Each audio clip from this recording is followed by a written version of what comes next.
רוצים קצת לסדר את הראש בעניין תוספי תזונה שנכנסים גם לתחום הקוסמטיקה ובעיקר לאנטי-אייג'ינג. בוקר טוב לדוקטור מרינה לנדאו, היא מומחית ברפואת עור מבית חולים וולפסון ומכבי שירותי בריאות. בוקר טוב, מה שלומך? בוקר טוב. מה הבאת לנו?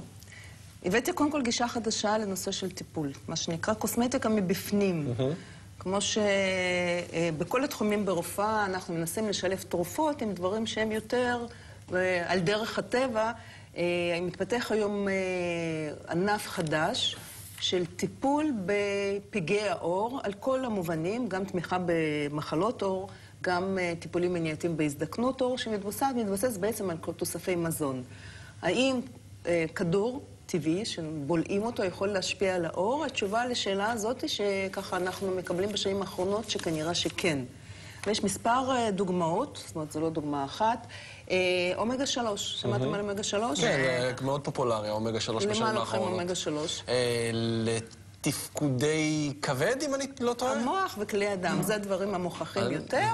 אבל אנחנו כרופאי העור כבר שנים ממליצים על תוספת של אומגה 3, למשל במקרים של חולי פסוריאזיס, או אותם האנשים שסובלים מיובש ניכר של העור, בגלל שהעור שלנו בעצם הוא איזושהי שכבת מגן שמגינה עלינו, על האורגניזם הכללי, מפני נזקי סביבה. אחד הדברים שקוראים לנו שאנחנו בעצם מאיידים את המים החוצה, מאבדים את המים. אומגה 3, כשאנחנו צעירים, המחסום הזה עובד נהדר, כשאנחנו מזדקנים, מחסום האפידרמיס... מאיזה גיל נגיד מומלץ לקחת? כשמתחילים להרגיש העור יבש. אחד הדברים החדשים למשל זה הדבר הזה, שזה איזושהי חומצה אורטיסילית מעוצבת, וזה חומר שאנחנו יודעים שהוא פעיל ביצירה של קולגן. קולגן זה אותן הגומיות הקטנות שנותנות לעור את התמיכה. מסתבר שבולים את הכדורים האלה, שזה באמת מרכיב טבעי לחלוטין. אנחנו יכולים לשפר את מראה העור, אך לא רק.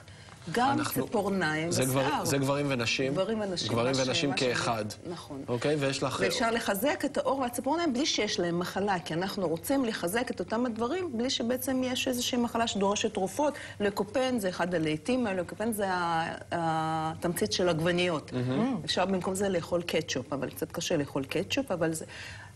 גם עובד כאנטי-אוקסידנט, משפר את מראה העור, מגן מפני נזקי שמש. זאת אומרת, מה שאני הבאתי היום, הספר דרך אגב, הבאתי זה מדע, קוסמטיק סיינס, מדע קוסמטיקה. היום קוסמטיקה, כל הנושא של שיפור מראה העור, זה הפך למדע, כי יש היום הרבה יותר חומרים שעשויים להשפיע על מראה העור, ולא רק מורחים. זה עובד?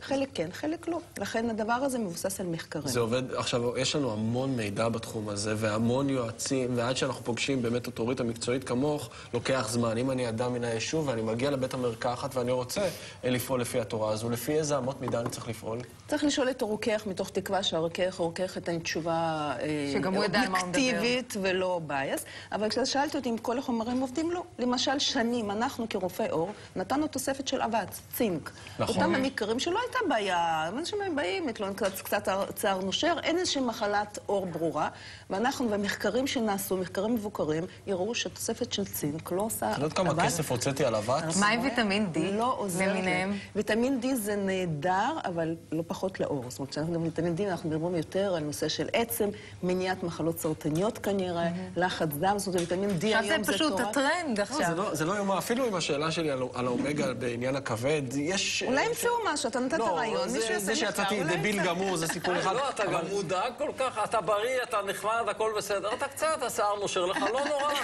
זה בעיה של כל הישראלים היום. זה סימנים של גבריות. יש פתרון לשיער במסגרת האנטי-אייג'ינג? אני ידעתי, זה יגיע. יש, כן. קודם כל לא לעשן דרך אגב. עישון מאיץ את נשירת השיער אצל גברים. בבקשה.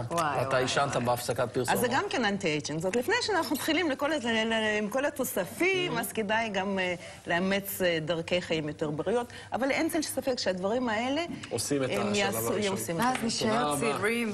תודה רבה, בוקר טוב. אל תלכי, יש לנו חשבונות לסגור כשהתוכנית נסגרת.